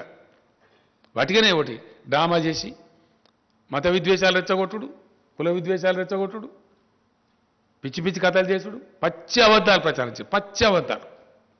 ఒక్కడన్నా నిజముందా? పెరిగిందా క్రూడాయిల్ ధర ఇంటర్నేషనల్ మార్కెట్లో? పెరిగిందా? చూపిస్తావా? ఇంటర్నేషనల్ ప్రైస్ కదా, అబద్ధం చెప్పలేం కదా ఇవ్వలేం కూడా. పెరగకున్నా పెరిగిందని చెప్పలేదా మీరు? ఎట్లా పెంచింది మీరు? ట్యాక్స్లు ఎట్లేసిండ్రు? పెంచింది మీరు, ప్రజల మీద భారం మోపింది మీరు, ప్రజల చేతుల మీకు శిక్ష తప్పదు. We are demanding the government of India to withdraw all cesses on petrol and diesel immediately. ఆటోమేటిక్గా 77 రూపాయలకు వస్తుంది. మీరు పెంచి మీరు పిసరంతా తగ్గించి 30 రూపాయలు పెంచి 31 రూపాయలు లీటర్కి పెంచి దానిలో 5 రూపాయలు తక్కువ చేసి మేమేందో పీకి పడగొట్టినాం, మీరు కూడా తగ్గిస్తుండ్రు, మేము ధర్నా చేస్తాం మీరు తగ్గిపోతే అని మాట్లాడతారు. 100% సెస్ రూపం పెట్టి మొత్తం వాళ్ళు కొట్టేయడం డబ్బులు. రాష్ట్రాలకు ఇయ్యరు వాటా దాంట్లో. డివైజివ్ పూల్లో రాజ్యాంగబద్ధంగా ట్యాక్స్ రూపంలో వస్తే సెంట్రల్ ట్యాక్సెస్లో స్టేట్లకు షేర్ ఇవ్వాలి, 41% ఇవ్వాలి.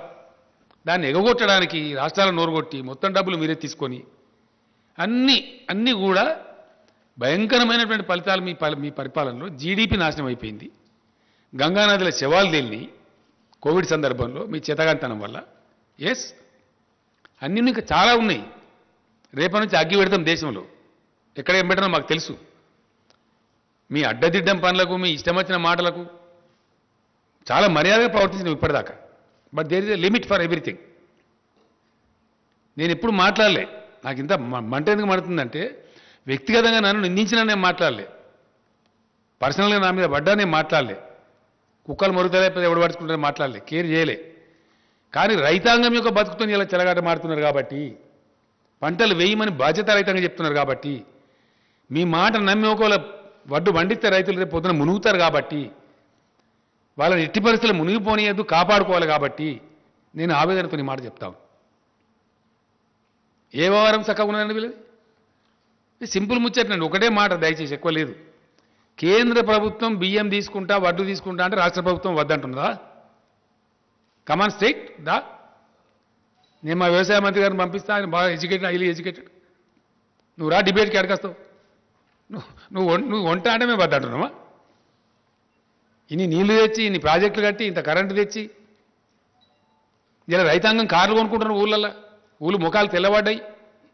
హైదరాబాద్లో కూడా వాపసు పోయి ఇల్లు చదువుకుంటున్నారు, ఊళ్ళల్లో సంతోషపడుతున్నారు. ఒక దరికి వచ్చే తెలంగాణను నీ చిల్లర రాజకీయం కోసం నీ కంపు నోరుతోని ఇష్టం వచ్చినట్టు మాట్లాడి మెడలు వస్తావు. ఎవరి మెడలు వస్తావు? నీ మెడలు 4 ముక్కలు చేస్తావు అనుకుంటున్నావు, జాగ్రత్త. తెలంగాణ ప్రజల జీవితాలతో చెలగాట మాట్లాడితే ఊకోడు కేసీఆర్. నన్నంటే నేను పడ్డా, కానీ తెలంగాణ రైతులు మోసం చేస్తా, తెలంగాణ రాష్ట్ర ఎకానమీ నాశనం చేస్తా, నో. మేము కడుపు కట్టుకొని, నోరు కట్టుకొని, నీతిమంతంగా, డిసిప్లిన్గా ఫిజికల్ ప్రుడెన్స్ మెయింటైన్ చేసినాం, ఆర్థిక క్రమశిక్షణ పాటించినాం.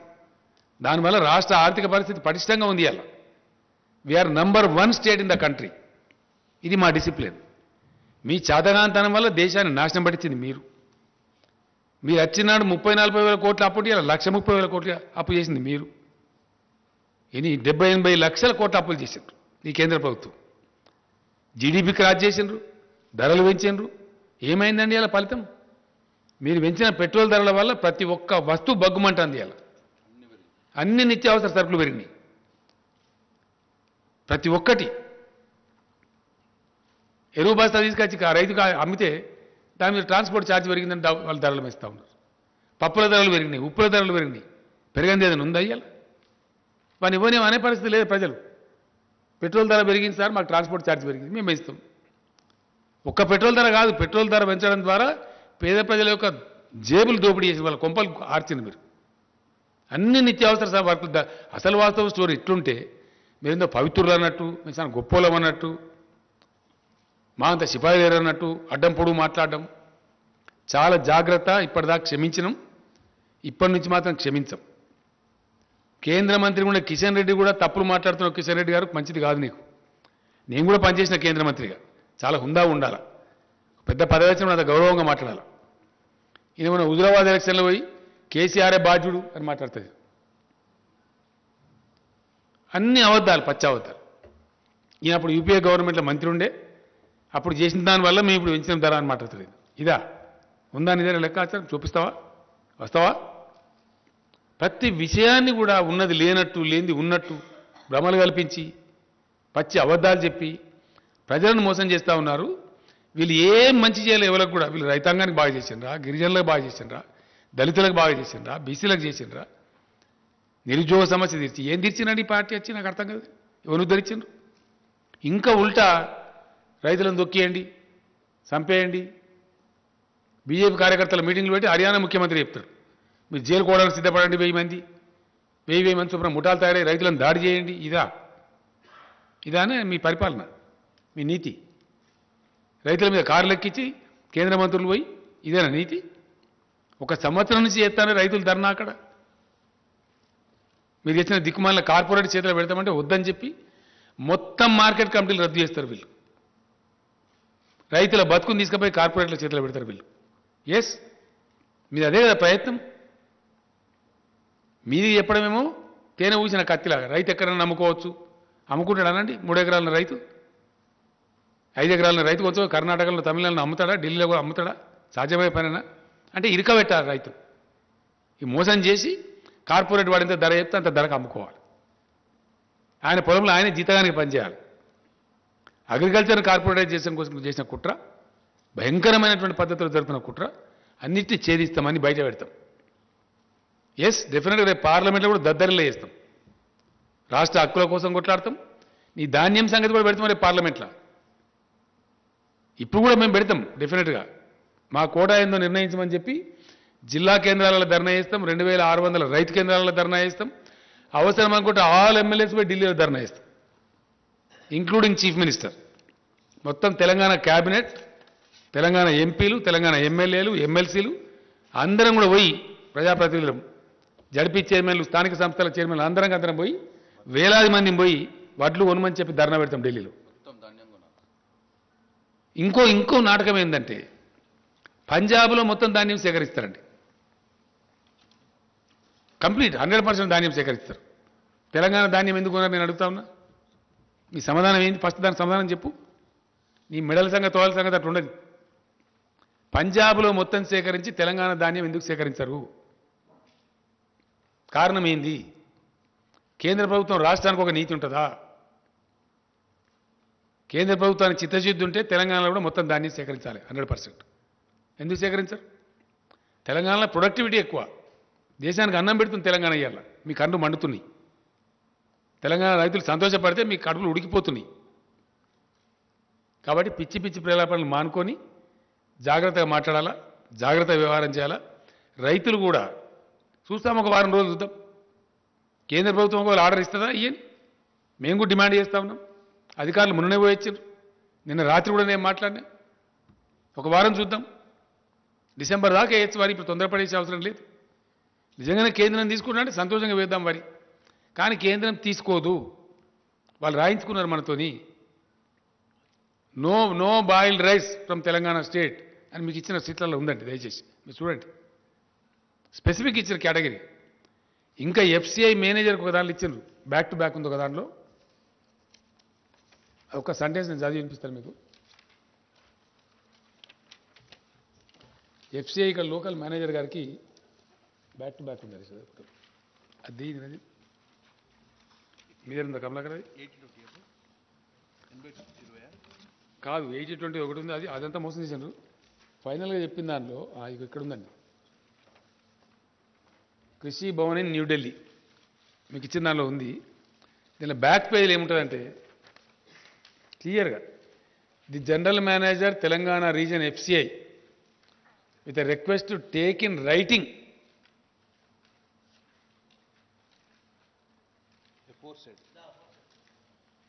aforesaid commitment ను దీనిలో ఉన్నది. ఇది రైటింగ్లో తీసుకొని మాత్రమే మీరు తెలంగాణ బియ్యం తీసుకోవాలి. మీ దీనిలో కూడా దయచేసి ఇదేమో ఇట్లా పెడతారు కండిషన్లు.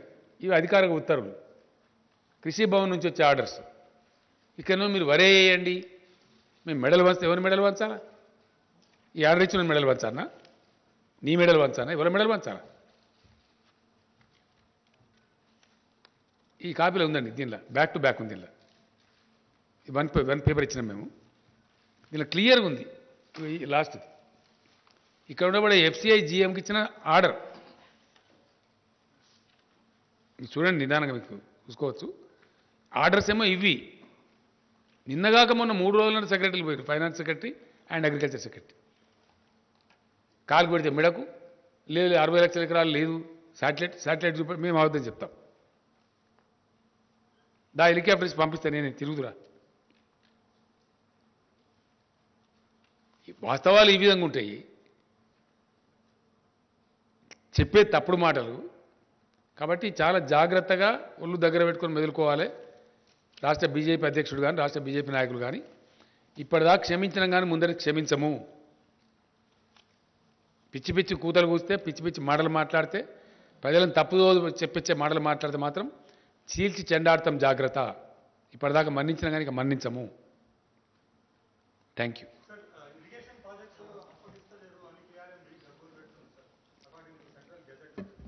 అదో కేఆర్ఎంబి తోక. ఏమి కేఆర్ఎంబి నీకు ఏమైనా ఇంట్రెస్ట్ ఉందా బాగా Rahul? Are you supporting KRMB? Are you welcoming KRMB? Gazette నిజమే, గజెట్ ఏం gazette? Gazette same centre, why they are not referring this to C3 section 3 కింద? Why are you not writing an article as a Telangana బిడ్డ? Please right.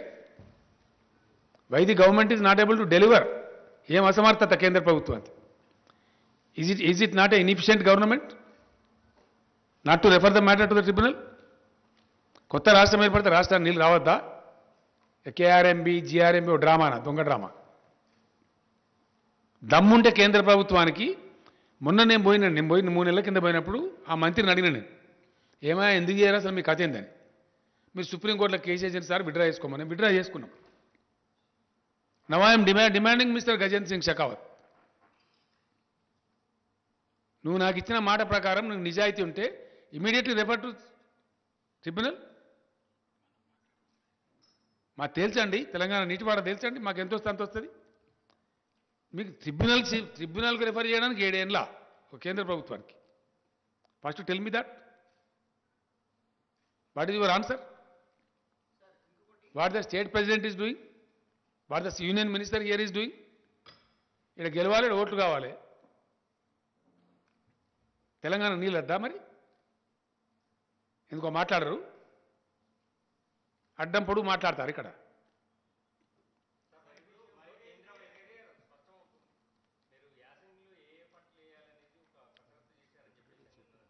మొత్తం details అన్ని ఇచ్చిండ్రు, అందరికి ఇచ్చిండండి. ఇచ్చినారు వ్యవసాయ శాఖ. నేను ఏమంటున్నా, రైతాంగం ఏ పంటలు వేయాలనేది మీ స్థానిక వ్యవసాయ అధికారులను సంప్రదించండి. వాళ్ళు ఆల్రెడీ మీటింగ్లు పెడుతున్నారు, చెప్తున్నారు. ప్రత్యామ్నాయ పంటలే వేసుకోండి, మంచి లాభం జరుగుతుంది. 2 పంటలు వండియచ్చు. ఇప్పుడు నువ్వులు వేయచ్చు ప్లస్ పెసర్లు వేయవచ్చు. వరి కంటే ఎక్కువ డబ్బులు వస్తాయి. కొంతమంది మూర్ఖంగా పిచ్చిగా మరి నీళ్ళు తెచ్చారు కదా, ఎందుకు తెచ్చారు, వరి పంట అయిపోతే ఎట్లా అని మాట్లాడుతుంది. నీళ్ళు తెచ్చింది పంటలు వేసుకోమని, వరి పంట వేసుకోమని కాదు. ఏ పంట అయినా వేసుకోవచ్చు. ప్రభుత్వం పెట్టుబడి ఉండే తొందరగా పడుతుంది. ప్రభుత్వం మీకు పెట్టుబడి ఇస్తుంది, కరెంట్ ఇస్తుంది, నీళ్ళు ఇస్తుంది, భూగర్భ జలాలు పెంచింది. మీరు పంటలు పండించి మంచిగా బతకమని కదా, ఈ సన్నాసుల చేతులు పడమని కాదు కదా. చాలా ఉన్నాయి పంటలు, అద్భుతమైన పంటలు పడతాయి. Yes please.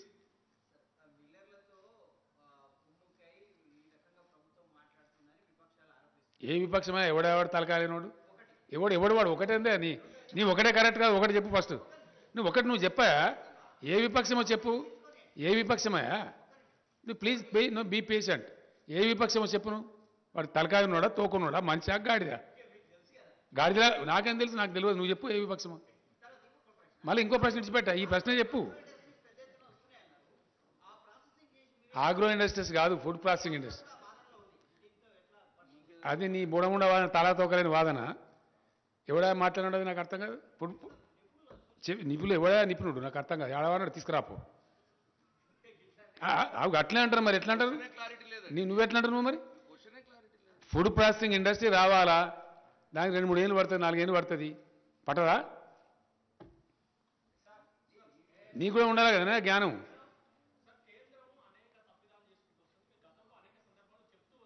ఇప్పుడు ఇంకా ఫైట్ చేస్తాం. 100% రాష్ట్ర ప్రయోజనాలు కాపాడడానికి అవసరమైన అన్ని రకాల పోరాటాలు చేస్తాం. ఎస్, ఇప్పటి వరకు మేము కొద్ది గొప్ప పేషెంట్ ఉన్నది. ఎందుకంటే ఎందుకు అనవసరమైన కయ్యం. కొత్త రాష్ట్రం, దీన్ని మంచిగా కొంచెం ఒక సెట్ చేసుకుందాం. ఒక ఇప్పుడు సెట్ చేసుకున్నాం. ఆర్థికంగా నంబర్ 1 ఉన్నాం, పంటలు పండించేదానిలో నంబర్ 1 ఉన్నాం, పర్ క్యాపిటా పవర్ యూజ్లో నంబర్ 1 ఉన్నాం, ధాన్యం సేకరించే దానిలో నంబర్ 1 ఉన్నాం, సంక్షేమ రంగంలో నంబర్ 1 ఉన్నాం, దళిత బంధు లాంటి అద్భుతమైన విప్లవాత్మక పథకాలు తెచ్చిన దానిలో నంబర్ 1 ఉన్నాం. కళ్ళు మండుతున్నాయి, గజ్జున వణుకుతున్నారు. బీజేపీ ఎమ్మెల్యేలు డిమాండ్ చేస్తారు కదండి. రాయచూరు ఎమ్మెల్యే కర్ణాటక మంత్రిని కూర్చోబెట్టి తెలంగాణ పథకాలు మాకు అమలు చేయండి, లేదా మమ్మల్ని తెలంగాణలో కలపండి అంటున్నారు. ముఖం మీద ఉమ్మేసి సిగ్గుండాల. మహారాష్ట్రలో బీజేపీ గవర్నమెంట్ ఉన్నప్పుడే అక్కడి నుంచి వచ్చి మమ్మల్ని తెలంగాణ కలపాలని తీర్మానాలు చేసిన గ్రామ పంచాయతీలలో. నేను ఏమంటున్నా తర్వాత బ్రదర్, అది నేను రేపు మాట్లాడతా. మీకు రేపటి నుంచి రోజు విందే, నేనే మాట్లాడతా. ఇక డైరెక్ట్గా నేనే రంగంలోకి ఎందుకు దిగినా అంటే, ఈ చిల్లరగాళ్ళు, ఈ కిరికిరిగాళ్ళు, కిరాయగాళ్ళు వీళ్ళు తెలంగాణ నాగం చేస్తే కేసీఆర్ మౌనం పాటిస్తాడా? నా ప్రాణం పోయినా సరే, ఎంత కష్టపడి రాష్ట్రాన్ని తెచ్చిన్నో, ఎంత ఇష్టపడి దీన్ని డెవలప్ చేసిన్నో, నాకు ఒక మాట బాగా గుర్తుందండి. టీఆర్ఎస్ భవన్, తెలంగాణ భవన్ హైదరాబాద్లో ఇనాగ్రేట్ చేసినాడు. తమిళనాడు నుంచి పీఎంకే అధ్యక్షుల వారిని పిలిచినాడు, రామదాస్ గారు. ఆయన వచ్చిండు. ఆయన అన్నాడు ఆ బిల్డింగ్ చూసి, పార్టీ ఆఫీస్ కట్టుకోవడానికి నీకు 1 ఎకరం జాగిస్తే ఇంత బ్యూటిఫుల్ కట్టినవు, తెలంగాణ ఇస్తే ఇంకెంత బాగా చేస్తావో కేసీఆర్ అని అతను. దేవుని దేవాల తెలంగాణ వస్తుంది రామదాస్ గారు, మీరు బతికే ఉంటారు, నేను బతికే ఉంటా, అద్భుతంగా చేసి చూపిస్తా తెలంగాణ అని చెప్పారు. మొన్న ఈ మధ్య మాట్లాడినా కానీ కంగ్రాచులేట్ చేసి, పేపర్లలో చూస్తున్నా, చాలా అద్భుతమైన రాష్ట్రంగా పురోగమించినావు, కంగ్రాచులేషన్స్ అని చెప్పి, నా దీవెన ఉంది అని చెప్పాడు. అది మాకుండే తృప్తి. మేము తగ్గించామండి, క్వశ్చన్ డజన్ నాట్ అరైజ్. మేము పెంచలే కదా, మేము పెంచితే కదా తగ్గించేది. మేము ఒక నయా పైసా పెంచలేదు, వ్యాట్ పెంచలే. అది ట్యాక్స్ కదనండి, మేము అవదని చెప్పడానికి ఉండదు కదా, పెంచితే రికార్డులు వస్తుంది కదా. టీఆర్ఎస్ ప్రభుత్వం ఏర్పడిన నాటి నుంచి ఒక నయా పైసా వ్యాట్ మేము పెంచలేదు. మమ్మల్ని తగ్గించమని ఎవడంటాడండి సన్నాసి గాడు? ఏ సన్నాసి పెంచిండో వాళ్ళు దించును. మీరు పెంచిన వాళ్ళు తగ్గించాలా, మేమేం తగ్గించాలా?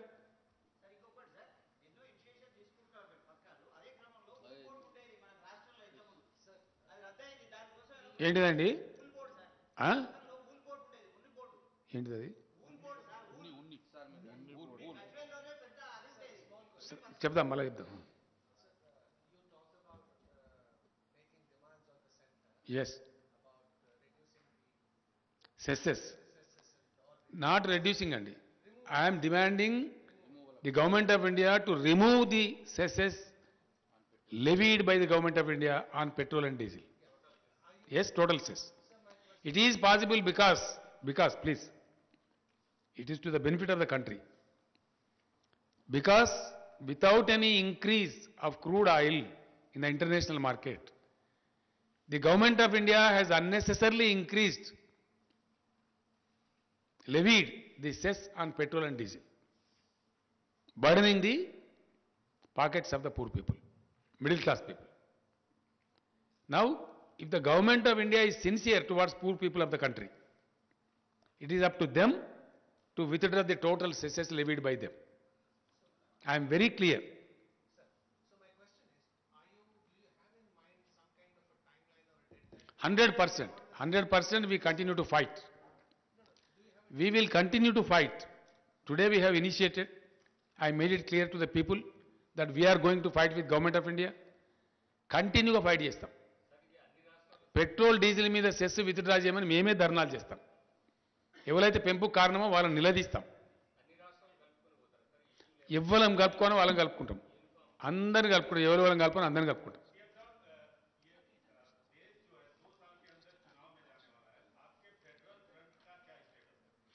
अभी हमने कुछ सोचा नहीं है उस बारे में. हमारे राज्य में जो हो रहा है, यहाँ के भाजपा के लोग जो उल्टा सीधे बातें कर रहे हैं, उनको लगाम लगाना मेरा काम है.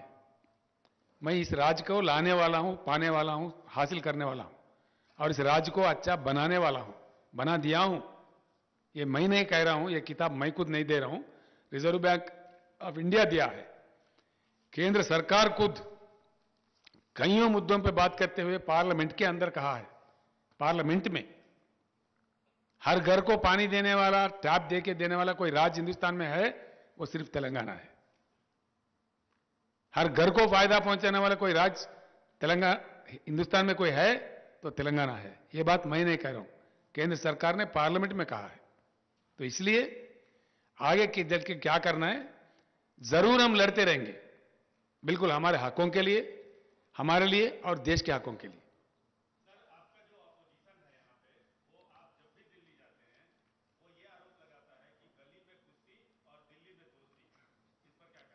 देखा ऐसा है, ये बहुत कमीने लोगों की बात है, नालायक लोगों की बात है. मैं एक मुख्यमंत्री हूं, एक राज्य चलाता हूं. I hold a constitutional position of Chief Minister post. I should maintain the constitutional relation with the government of India as per the constitutional matters are concerned. जब कोरोना की बात आई, केंद्र और राज्य सरकार मिलकर काम करते, कहीं अन्य बात आई मिलकर काम करते. सरकार का काम करने का ढंग जो नहीं जानता, जो जिंदगी में कभी कोई मंत्री नहीं बना, नालायक ना समझ लोग हैं, उनका बात है. Thank you. हाँ,